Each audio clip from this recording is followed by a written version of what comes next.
Hello friends and welcome to Made Simple. Today we are going to discuss the current affairs for 22 2019. तो discussion शुरू करें इससे पहले हम लोग क्वेश्चंस देख लेते हैं आप लोगों के लिए। आप लोग कमेंट सेक्शन में कमेंट करके बताइएगा इनका आंसर क्या है। तो सबसे पहला क्वेश्चन है, which of the following countries is the latest member to join NATO. तो आपके ऑप्शंस है मैसेडोनिया, मोंटेनीग्रो, ल्यूथियाना या लग्जमबर्ग।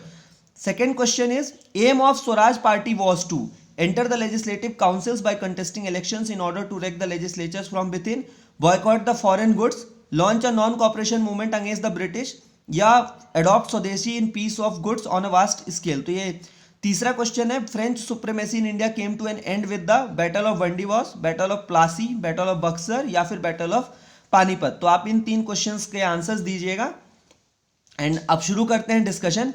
तो जो सबसे पहली न्यूज़ थी वो है लेफ्टिनेंट जनरल डीएस हुड्डा से रिलेटेड, एंड इन्होंने कांग्रेस ज्वाइन की है। He has join the Congress and he was the chief architect of surgical strike off 2016। तो जो उरी सर्जिकल स्ट्राइक हुई थी उसके चीफ आर्किटेक्ट कौन थे? अगर आप एसएससी या इस टाइप के कोई एग्जाम दे रहे हैं तो ध्यान रखिएगा, वो थे lieutenant general DS Hooda and now he has join Congress. तो सबसे पहली न्यूज़ ये थी। दूसरी न्यूज़ जो है वो यहाँ पे है, now all CF personal can avail flights. तो ये ध्यान रखिएगा, सीएपीएफ का मतलब होता है central armed police forces, and after Pulwama attack now government has decided that all personal of central armed police forces can avail the benefit of flights and the government will pay for their expenses. तो यहाँ पे हम central armed police forces के बारे में देख लेते हैं।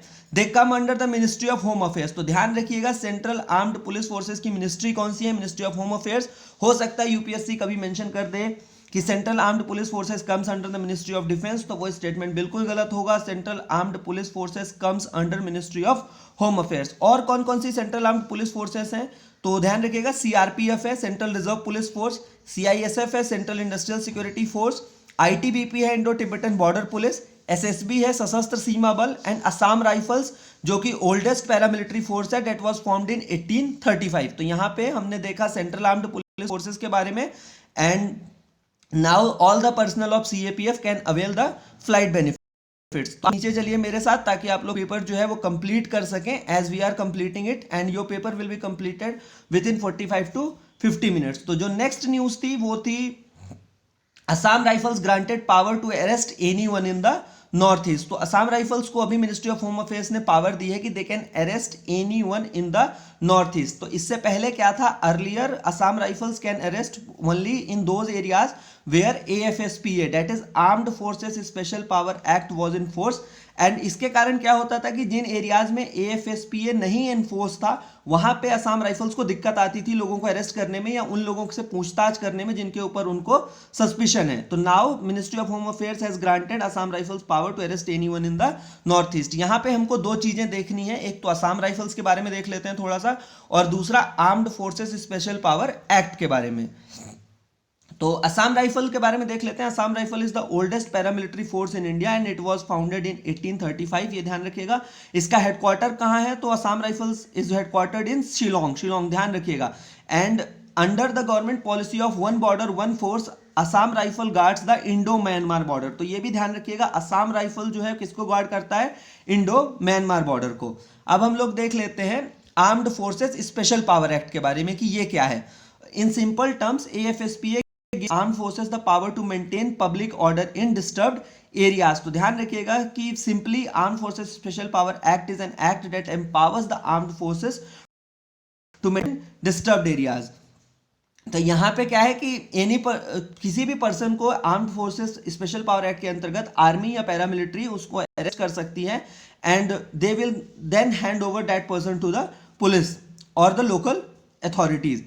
तो ध्यान रखिएगा, डिस्टर्ब्ड एरियाज क्या होते हैं? Disturbed area is the one which is declared by notification under section 3 of the armed forces special power act.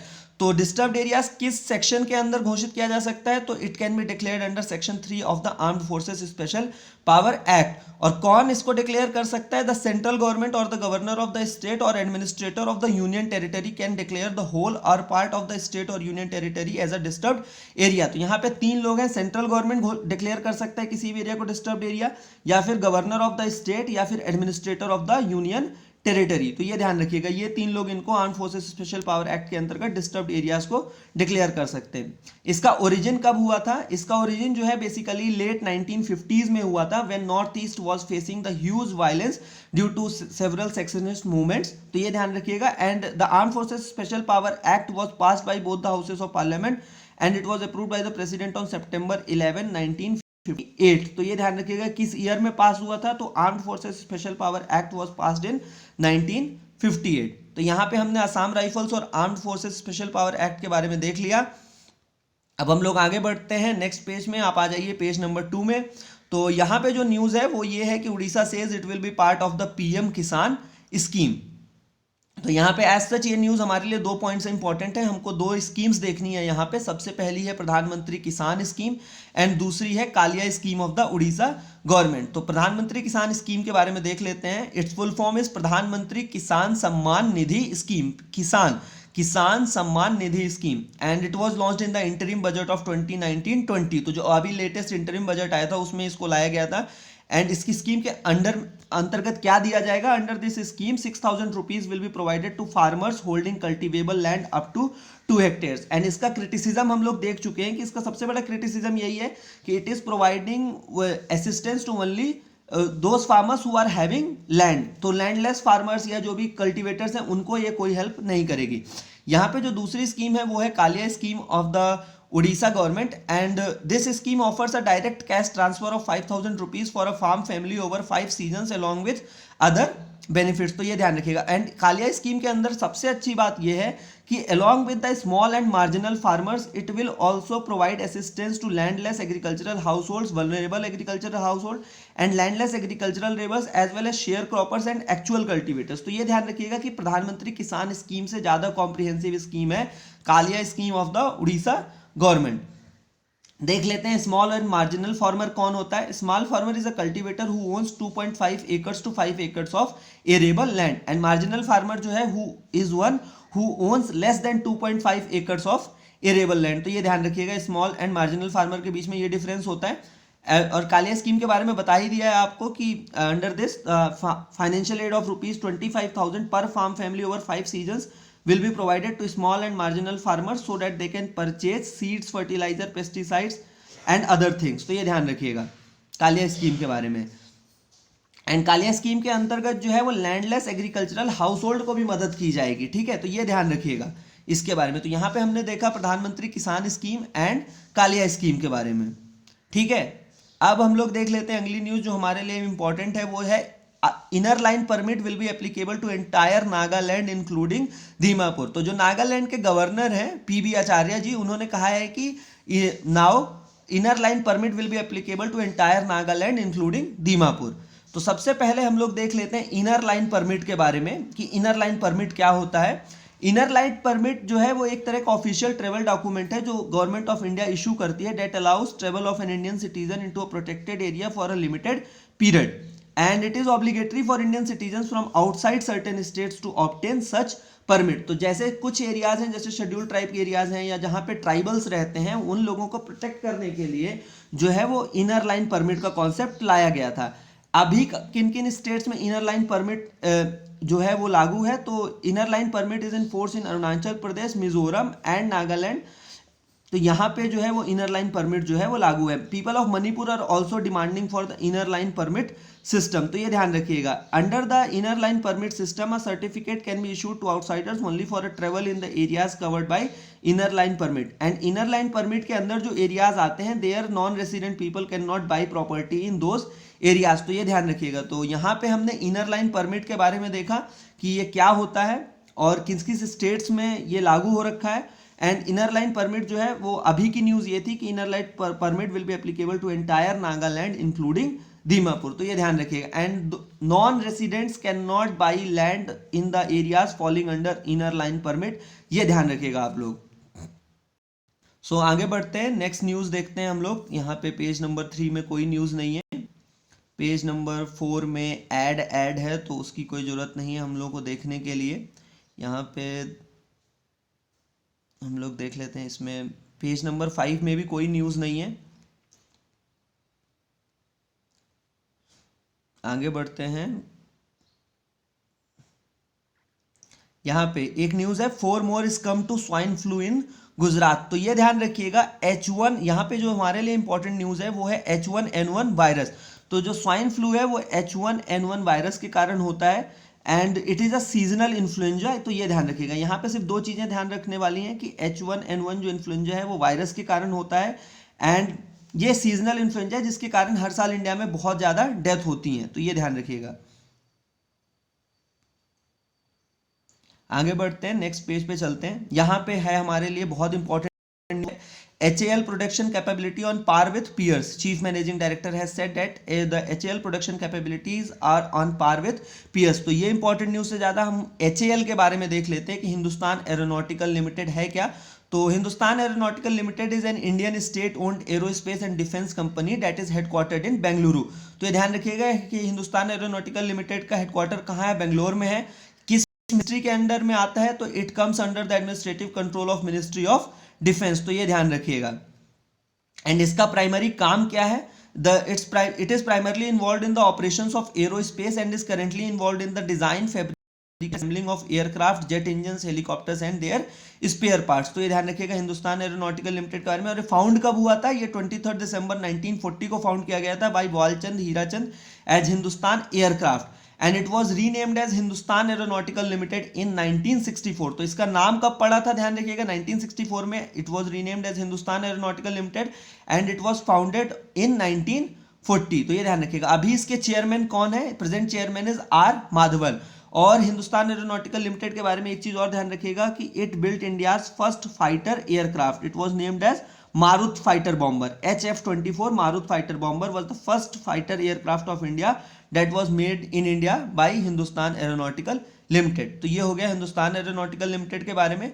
यहाँ पे थोड़ा सा ब्रह्मोस के बारे में दिया हुआ है कि deadlier version of BrahMos to be tested in 3 years। तो ब्रह्मोस के बारे में देख लेते हैं कि सबसे पहले तो ये कि BrahMos is a joint venture between India and Russia.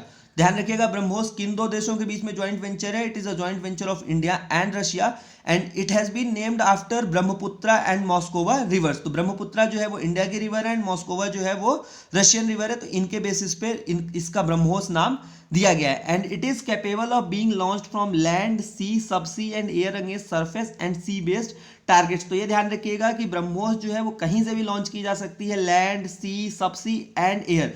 तो अगर आपको यूपीएससी में कोई भी ऐसा क्वेश्चन दिख जाए कि BrahMos can be launched only from air और ओनली फ्रॉम लैंड और ओनली फ्रॉम सी, तो ये गलत स्टेटमेंट होगा। BrahMos is capable of being launched from anywhere that is from land, sea, sub sea और एयर। तो ये ध्यान रखिएगा। And land and sea variants of BrahMos are already operational with the Army and Navy and the air launched version is under development। तो ध्यान रखिएगा कि army और नेवी के पास ब्रह्मोस की मिसाइल पूरी तरह से ऑपरेशनल फॉर्म में है and for air force it is being developed. एक और चीज ब्रह्मोस के बारे में ध्यान रखिएगा वो ये है कि BrahMos is the fastest cruise missile in the world. तो ये ध्यान रखिएगा BrahMos fastest cruise missile in the world. तो यहाँ पे हमने दो चीजों के बारे में देखा, हिंदुस्तान एरोनॉटिकल लिमिटेड के बारे में और ब्रह्मोस के बारे में। BrahMos is a joint venture of India and Russia, ध्यान रखिएगा। It is the fastest cruise anti ship missile in the world and इसके अलावा जो है वो it can be launch from any place, land, sea, sub sea और air, कहीं से भी लॉन्च की जा सकती है। तो ये ध्यान रखिएगा। इसके बाद आगे बढ़ते हैं, आ जाइए पेज नंबर 8 में। तो सबसे पहला एडिटोरियल डिस्कस कर लेते हैं। जो सबसे पहला एडिटोरियल था it was on providing protection to Kashmiri students. तो हुआ क्या है कि after Pulwama attack there have been many incidents where Kashmiri students have been attacked और they have been harassed by the local people or mob and around 100 of students from Dehradun has left to Kashmir because they were being harassed over there। तो ये ध्यान रखिएगा, इसके background में ये editorial लिखा गया है and editorial highlights that Home Ministry has already issued an advisory to all states and union territories to ensure safety of Kashmiris। तो ये Ministry of Home Affairs ने यह एडवाइजरी जारी की है कि people of Kashmir should be protected by the state governments as well as the union territories and editorial further highlights that it is shameful that students ethnic identity is being used to harass them। तो ये नहीं होना चाहिए because ultimately unity and integrity of India is very important for all of us and when we attack a particular community, be it Kashmiri or be it Northeasterns, then we are ultimately affecting the unity and integrity of India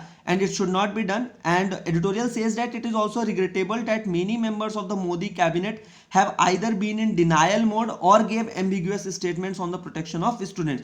तो ये बहुत शर्म की बात है कि बहुत सारे जो मोदी कैबिनेट के मिनिस्टर्स हैं उन्होंने या कि ऐसे इंसिडेंट्स को डिनाई किया है और या कि फिर ये बोला है कि मतलब ये तो मतलब उसके गुस्से के कारण ऐसा हो रहा है. So they should not have done it, they should have condemned the incident and should have provided protection to the Kashmiri students. And editorial suggests that all the political parties must speak in one voice that all Kashmiris enjoy all protections and all rights available to them as Indian citizens. तो ये हम सभी की duty है कि हम ensure करें कि Kashmiris also feel that they are part of India and all of their rights should be protected as we are enjoying the rights as Indian citizens. Similar rights should be provided to the Kashmiri students also whether they are residing in any part of India. तो ये ध्यान रखिएगा. यहाँ पे जो lead article था वो था हमारा lead article was on the process of othering और dividing the citizenry in the Indian politics. तो यहाँ पे बेसिकली ये जो आर्टिकल है ये इंडियन पॉलिटिक्स को बहुत पीछे से ले जा करके देखता है. It basically highlights how in the post independence India there have been deliberate attempts by the political parties to divide the citizenry on the lines of language, religion, caste. तो किस तरह से इंडियन पॉलिटिक्स में basically एक कोशिश की गई कि हम इंडियन सिटीजन्स को डिवाइड कर दें लैंग्वेज, रिलीजन या कास्ट के बेसिस पे. तो ये ध्यान रखिएगा.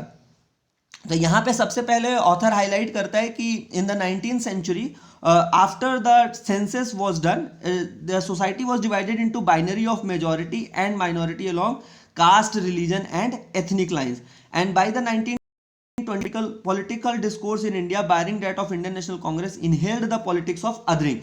तो ये ध्यान रखिएगा कि 1920s तक जो है वो इंडियन पॉलिटिक्स पूरी तरह से ये मेजॉरिटी और माइनॉरिटी के बीच में डिवाइड हो गई थी.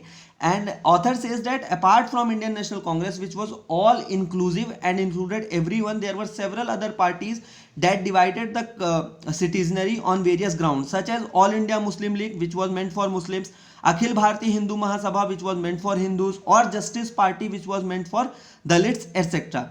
And then वो highlight, then he further says that post independence India में after 1950s there emerged 4 political trends: Lohiyite for other backward classes, Ambedkarite for Dalits, Hindutva for Hindus and Dravidian for southern states. And now it is being seen that all these trends apart from Hindutva, Lohiyite, Ambedkarite and Dravidian, all these are coming together, and now this process of othering citizens is declining.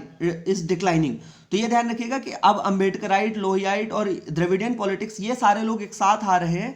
And now the trend is under decline. तो ये जो divide करने की policy थी अब ये खत्म हो रही है. And author says that the 2019 general elections will be a litmus test whether this policy is declining or all of them are coming or it is being further widened. तो ये ध्यान रखिएगा यहाँ पे.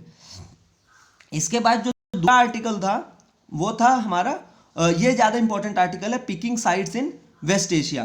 तो इसका जो है वो बैकग्राउंड क्या था कि वेस्ट एशिया में अभी जो है वो क्राउन प्रिंस सऊदी अरेबिया के आए हुए थे मोहम्मद बिन सलमान, उसके बैकग्राउंड में लिखा गया था. And before going into the article let me tell you that there are mainly 3 major players in the West Asia. तो वेस्ट एशिया की पॉलिटिक्स में 3 मेजर प्लेयर्स हैं. सबसे पहले Saudi Arabia and its allies. And remember that Saudi Arabia is a Sunni Islamic country, ये ध्यान रखिएगा. दूसरा जो मेजर प्लेयर है वो है Israel. Israel is a Jewish state, ये ध्यान रखिएगा. And third major player is Iran and its allies. एंड ईरान के बारे में ध्यान रखिएगा, it is a Shiite Islamic country. तो ये ध्यान रखिएगा. यहाँ पे ऑथर ने ये कहा है कि India has traditional balancing approach in the West Asia after Modi government came to power. तो जो इंडिया पहले कोशिश करता था कि वो ईरान को भी बैलेंस कर ले, इजराइल को भी बैलेंस कर ले, सऊदी अरेबिया को भी बैलेंस कर ले, तो ये अब इंडिया ने मोदी गवर्नमेंट के पावर में आने के बाद करना छोड़ दिया है. And Indian government has slightly tilted toward Saudi Arabia and Israel. तो ये ध्यान रखिएगा. तो यहाँ पे इसको हाईलाइट किया गया है. एंड वेस्ट एशिया क्यों हमारे लिए इंपॉर्टेंट है, तो ये ध्यान रखिएगा. West Asia is important for India for defence purposes as well as energy purposes. तो डिफेंस के लिए हमारे लिए इंपॉर्टेंट है इजराइल, एंड एनर्जी पर्पजेज के लिए इंपॉर्टेंट है Saudi Arabia, Iran and United Arab Emirates. तो ये ध्यान रखिएगा. इजराइल जो है वो ऐसी कंट्री थी which had helped us with valuable intelligence at the time of Kargil war in 1998 And India and Israel have recently also collaborated to develop Barak 8 surface to air missile that India successfully tested in January. तो ये ध्यान रखिएगा, Barak 8 surface to air missile जो है India Israel के साथ develop कर रहा है. तो West Asia is important for us for defence purposes as well as for the energy point of view, because Saudi Arabia, Iran, UAE, all these are major oil suppliers for India. तो ये ध्यान रखिएगा. अब author says that India's relations with Iran are facing constraints and he cites following evidences in this regard.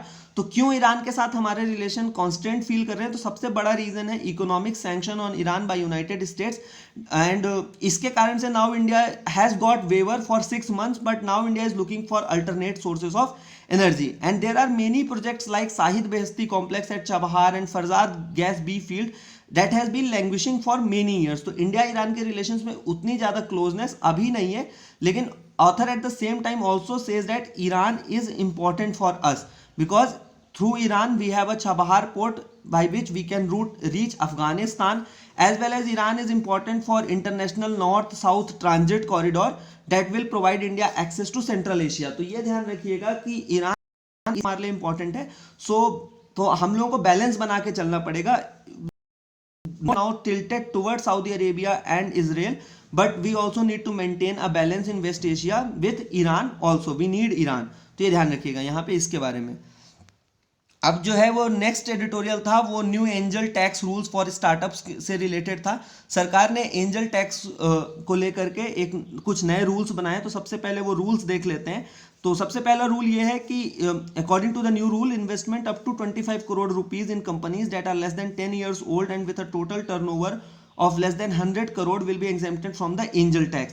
तो ऐसी companies जिनका 25 करोड़ रुपए से कम का इन्वेस्टमेंट है या जिनका जो 10 साल से कम ओल्ड है उनमें जो है वो एंजल टैक्स जो भी आदमी इन्वेस्ट करेगा उसको एग्जेम्पशन मिलेगा. Investments made by listed companies with a net worth of at least 100 crore rupees or a total turnover of at least 250 crore will be exempted from the tax. तो ये ध्यान रखिएगा. इसके बाद जो तीसरा चेंज किया गया है वो है ये है कि investment made by NRIs will be exempted from angel tax. तो एनआरआईज अगर किसी स्टार्टअप में अपना पैसा इन्वेस्ट करते हैं तो ये जो है वो एंजल टैक्स से एंजल टैक्स के एग्जाम्पशन में आएगा. यह ध्यान रखिएगा. तो एंजल टैक्स कब इंट्रोड्यूस किया गया था? Angel tax was introduced in 2012 to prevent money laundering. लेकिन इसके कारण हुआ क्या कि जो इन्वेस्टर्स का कॉन्फिडेंस था स्टार्टअप के अंदर या पैसा इन्वेस्ट करने का उसके ऊपर इंपैक्ट हो रहा था, इसलिए government has now change this rules. But editorial says that these are half hearted changes and these will not help entirely for the startup. तो सबसे क्यों ऐसा एडिटोरियल कह रहा है कि this will not help? Because सबसे पहला रीजन ये है कि companies wishing to make use of the latest exemptions will have to register themselves as startup. तो ऐसी कंपनीज को जो है सबसे पहले तो रजिस्टर करना पड़ेगा एंड उस रजिस्ट्रेशन में ये दिक्कत आएगी कि उसमें बहुत सारी ऐसी कंडीशंस हैं जो many startup will not be able to fulfil. That they have not invested in any business in any land unrelated to business, or they don't have vehicles worth over 10 lakh rupees, or they have not invested in jewelry. तो ये सारी conditions जो है वो थोड़ा सा दिक्कत करेंगी एंड ये सारी कंडीशंस जरूरी हैं but these would also lead to considerable bureaucratic delay and rent seeking. तो ये दिक्कत होगी. एंड अभी भी जो टैक्स कैलकुलेशन है वो अथॉरिटीज द्वारा किया जाएगा and for that they have not provided any mechanism. They have not provided any sort of clear-cut mechanism that how tax will be calculated. So this is the reason why editorial is saying that these are half-hearted reforms and these will not be very helpful for startups. तो ये ध्यान रखिएगा. अब हम लोग अगले page पर चलते हैं. फ्राइडे की डिबेट थी shall India go into war with Pakistan. तो ये इसको देख लेते हैं कि यहाँ पे क्या है. तो क्वेश्चन था is the war an option after Pulwama attacks. तो जो आर्ग्यूमेंट फेवर में दिया गया है वो सबसे पहला आर्ग्यूमेंट है कि yes war is an instrument of state policy and India can also use it. तो ये पहला आर्ग्यूमेंट दिया गया है. जो दूसरा दिया गया है आर्ग्यूमेंट वो ये है कि India's conventional deterrence has failed to deter Pakistan proxy war. तो जो इंडिया की कन्वेंशनल डिटरेंस से हम बहुत डिफेंस प्रिपेयर होंगे, हम न्यूक्लियर पावर हो जाएंगे and then Pakistan will not attack us. That has failed as we have seen attacks after attack. It has been proved that India's deterrence has failed and hence the one who is supporting the war is saying that India should go for war and it should be such a war that it should be clinical for Pakistan. तो ये ध्यान रखिएगा. अब against में क्या arguments दिए गए हैं वो ये देख सकते हैं हम लोग कि India's defence preparedness is incomplete. और ऐसा क्यों कहा जा रहा है कि India's defence preparedness is incomplete? Because last year parliamentary standing committee reported that 68% of our defence equipments were in the vintage category. तो हमारे जो 68% डिफेंस इक्विपमेंट है वो बहुत ही पुराने हैं। दूसरा पॉइंट ये है कि parliamentary standing committee itself has said that we do not have sufficient ammunition to support 10 days of war with Pakistan. तो ये ध्यान रखिएगा। इसके बाद जो तीसरा रीजन ये है कि China is clearly with Pakistan and what we will do if it starts messing with our eastern border. तो पहले तो हमारे पास पाकिस्तान के साथ ही युद्ध करने के लिए 10 दिन का हथियार नहीं है, और अगर चाइना भी हमसे लड़ाई करने आ जाए तो हम उसको कैसे हैंडल करेंगे ये भी क्लियर नहीं है। तो इसलिए हमको वॉर में नहीं जाना चाहिए। And last point is that we need to consider the aim of war and social and economic impact of war on India. तो पाकिस्तान तो वैसे ही गरीब देश है, उसके पास कुछ खोने के लिए तो है नहीं, तो it can go on war, but India is the biggest growing major economy. तो हमारे ऊपर जो इसका इंपैक्ट होगा हमें इसको भी कंसीडर करना पड़ेगा। तो इन सारी चीज़ों के कारण हमें वॉर में नहीं जाना चाहिए। तो ये हो गया यहाँ पे इस एक डिबेट के बारे में। अब आगे बढ़ते हैं हम लोग। तो यहाँ पे जो न्यूज़ थी वो United nation security council condemns Pulwama attack. इससे ज़्यादा हमें जो हमारे लिए इंपॉर्टेंट है वो है यूनाइटेड नेशन सिक्योरिटी काउंसिल। लेते हैं हम लोग थोड़ा सा। तो United nation security council is one of the 6 principal organs of the United Nation and इसका फंक्शन क्या है? It is charge with the maintenance of internal peace and security. तो यूनाइटेड नेशन सिक्योरिटी काउंसिल जो है one of the 6 principal organ है United Nation का, and its major function is to maintain international peace and security. इसमें कितने members हैं? तो United nation security council के अंदर 15 मेंबर्स हैं। 5 are the permanent members who have veto power. तो 5 परमानेंट मेंबर्स कौन कौन से हैं? Russia, United Kingdom, France, China and the United States. And बाकी के जो 10 परमानेंट मेंबर्स हैं they are elected on the rotational basis for a period of 2 years। तो ये ध्यान रखिएगा यहाँ पे यूनाइटेड नेशन सिक्योरिटी काउंसिल के बारे में। एंड एक चीज और ध्यान रखिएगा बहुत इंपॉर्टेंट है, वो ये है कि united nation security council is the only united nation body which has the authority to issue binding resolutions to member states. तो ये ध्यान रखिएगा यूनाइटेड नेशन सिक्योरिटी काउंसिल के बारे में। अब हम लोग आगे बढ़ते हैं अगली न्यूज की तरफ। यहाँ पे जो है वो एक न्यूज है, will stop India share of water going to Pakistan. तो जो हमारे road transport and water resource minister हैं नितिन गडकरी जी, उन्होंने कहा है कि now India will use its share of water from the Indus network of rivers that flows through its territory. So basically ये है कि जो 3 नदियों का पानी भारत पहले पाकिस्तान को दे देता था, अब now India has decided now it will use the water of these rivers also for its state such as Punjab and Himachal Pradesh. तो ये ध्यान रखिएगा यहाँ पे कि India has now decided to stop share of water going to Pakistan. और यहाँ पे जो एक इंपॉर्टेंट है वो है इंडस वाटर ट्रीटी। तो ध्यान रखिएगा Indus water treaty was signed in 1960 and under this 3 upper rivers water is given to Pakistan and the 3 lower river water is being used by India. And now India has decided that it will utilize all of its water for its own purpose. तो ये ध्यान रखिएगा यहाँ पे। इसके बाद हम लोग आगे बढ़ते हैं। तो अगली न्यूज जो हमारे लिए इंपॉर्टेंट है वो है lakhs of forest dwellers face eviction. तो हुआ क्या है इसमें कि सुप्रीम कोर्ट ने ऑर्डर दिया है 13 स्टेट्स के चीफ सेक्रेटरीज को कि all those people whose claims as forest dwellers have been rejected under the law they should be evicted from their land by 24th of July 2019। That is the next date of hearing. तो यहाँ पे ये supreme court ने order दिया है forest right act से related. हम लोग यहाँ पे देख लेते हैं फॉरेस्ट राइट एक्ट 2006 के बारे में। ये कब आया था? तो सबसे पहले तो यही ध्यान रखिएगा forest right act was passed in December 2006।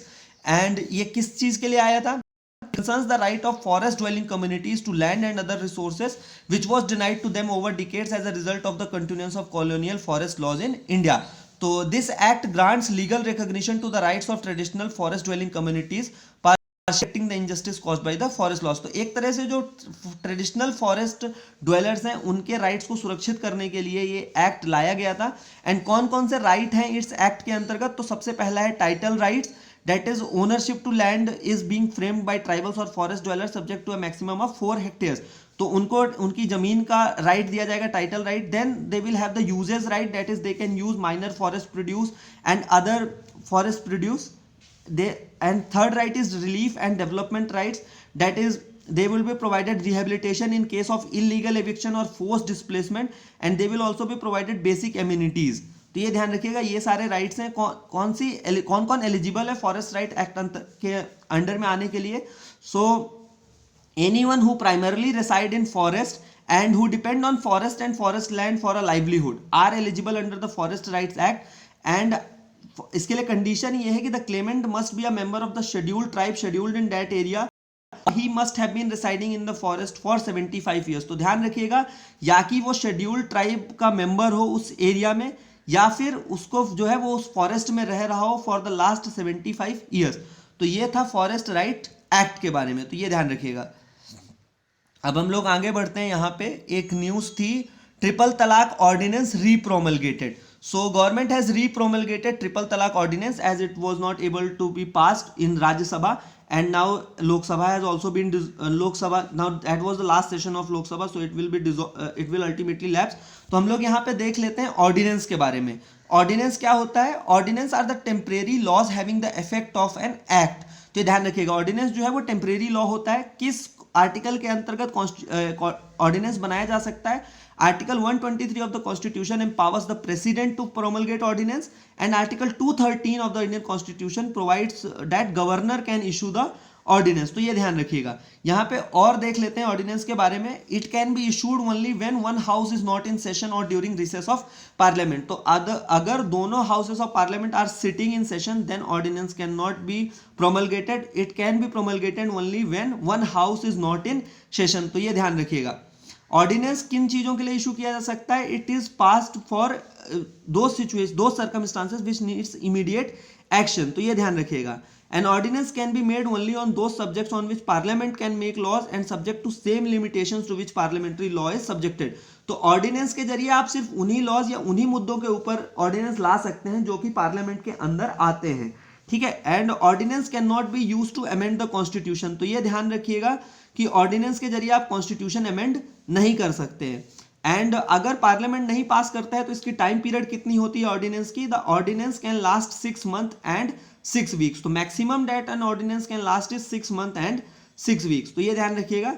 And president can withdraw ordinance at any time. ठीक है. तो प्रेसिडेंट के पास पावर है कि वो ऑर्डिनेंस किसी भी समय वापस ले सकते हैं. And but president exercises the power on the advice of council of ministers headed by the prime minister. तो जो ऑर्डिनेंस वापस लेने का पावर है वो प्रेसिडेंट जो है वो काउंसिल ऑफ मिनिस्टर्स की एड एंड एडवाइस पे ही लेंगे, हालांकि वो किसी भी समय ले सकते हैं. तो यहाँ पे ध्यान रखिएगा, ऑर्डिनेंस जो है वो आर्टिकल 123 प्रेसिडेंट एंड आर्टिकल 213 जो है वो गवर्नर ऑर्डिनेंस इशू कर सकते हैं. तो ये ध्यान रखिएगा. अब हम लोग आगे बढ़ते हैं, आ जाते हैं अपने बिजनेस सेक्शन में. इंटरनेशनल में आज कोई इंपॉर्टेंट न्यूज़ नहीं थी. यहाँ पे जो है will try to pass on rate cut banks. तो यहाँ पे जो हमारे लिए इंपॉर्टेंट न्यूज़ है वो है मॉनेटरी पॉलिसी कमिटी से related. Recently monetary policy committee has decided to reduce the repo rate and now it is expecting that banks will also pass on the benefits to the consumers. तो ये ध्यान रखिएगा. Monetary policy committee के बारे में हम लोग देख लेते हैं. ये क्या काम करती है? Decisions regarding monetary policy are taken by monetary policy committee. तो ध्यान रखिएगा, ये बनी कब थी? It was formed in 2016 and for that RBI Act was amended under Finance Act 2016 to provide for a statutory and institutionalized framework for a monetary policy committee for maintaining price stability while keeping in mind the objective of growth. तो इसका basic काम क्या है? Price stability रखना and along with to balance the growth target of government. तो ये ध्यान रखिएगा. तो ये लोग बेसिकली जो है policy rate that is repo rate इसको मेंटेन करते हैं या डिसाइड करते हैं कि रेपो रेट कितना होगा. And it's meeting shall be held at least 4 times a year. इसके में 6 मेंबर्स होते हैं. तो ध्यान रखिएगा, मॉनेटरी पॉलिसी कमेटी के अंदर जो है वो 6 मेंबर्स होते हैं. 3 from RBI and 3 officers are appointed by the government. तो RBI की तरफ से कौन कौन होगा? Governor of RBI as chairperson, deputy governor of RBI in charge of monetary policy and 1 officer of the RBI to be nominated by the central board. And there are 3 members appointed by the central government. And जो 3 member central government appoint करता है they hold office for a period of 4 years and they are not eligible for reappointment. तो ध्यान रखिएगा, they hold office for a period of 4 years and they are not eligible for reappointment. and जो target set किया गया है inflation के लिए वो है 4 ± 2%. तो ये जो बैंड दी गई है कि इस बैंड में इन्फ्लेशन होना चाहिए, मॉनेटरी पॉलिसी कमेटी का ये टारगेट होगा. इसके बाद जो है हमारे लिए न्यूज़ है कि EPFO proposes hike in interest rate to 8.65%. तो यहाँ पे हम ईपीएफओ के बारे में देख लेते हैं, एम्प्लॉयज प्रोविडेंट फंड ऑर्गेनाइजेशन के बारे में। ये क्या है? Employees provident fund organisation assist a central board in administering a compulsory provident fund scheme, pension scheme and an insurance scheme for workforce in organise sector of India. तो ध्यान रखिएगा, EPFO किन लोगों के लिए है? वो ऑर्गेनाइज सेक्टर में जो वर्कर्स हैं उनके लिए है। ये क्या करता है? It manages three things, a provident fund scheme, a pension scheme and an insurance scheme. इसके अलावा जो है it is also nodal agency for implementing bilateral security agreements between two countries on reciprocal basis. तो bilateral security agreements deal करने के लिए कौन सा ऑर्गेनाइजेशन है? तो ध्यान रखिएगा, it is employees provident fund organisation. And ये बना कब था? It was formed in 1952। तो ये ध्यान रखिएगा एम्प्लॉयज प्रोविडेंट फंड ऑर्गेनाइजेशन के बारे में। अब हम लोग आगे बढ़ते हैं। जो नेक्स्ट न्यूज है वो है भारत नेट से related. Digital communication commission, the highest decision making body for the telecom sector, has given an in principle approval to monetize 2.5 lakh kilometre of fibre laid under the government flagship Bharat net programme. तो digital communication commission के बारे में ध्यान रखिएगा, it is the highest decision making body for the telecom sector. तो अगर UPSC में ऐसा कोई स्टेटमेंट आ जाए कि try is the highest decision making body for the telecom sector, तो वो स्टेटमेंट गलत होगा। Digital communication commission is the highest decision making body for the telecom sector. And इन्होंने किया क्या है? Now they have allowed or they have given in principle approval to monetize 2.5 lakh kilometer of fiber that was laid under the government flagship scheme of Bharat net programme. हम लोग Bharat net के बारे में देख लेते हैं कि भारत नेट प्रोग्राम क्या है।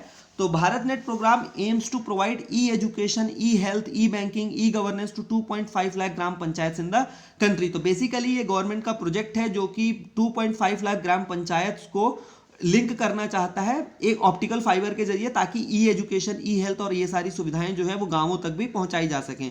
And it was earlier known as national optical fibre network and it was launched in October 2011। तो ध्यान रखिएगा, BharatNet was launched in October 2011। तो ये यहाँ पे न्यूज़ थी। अब इसके बाद कोई न्यूज़ नहीं है।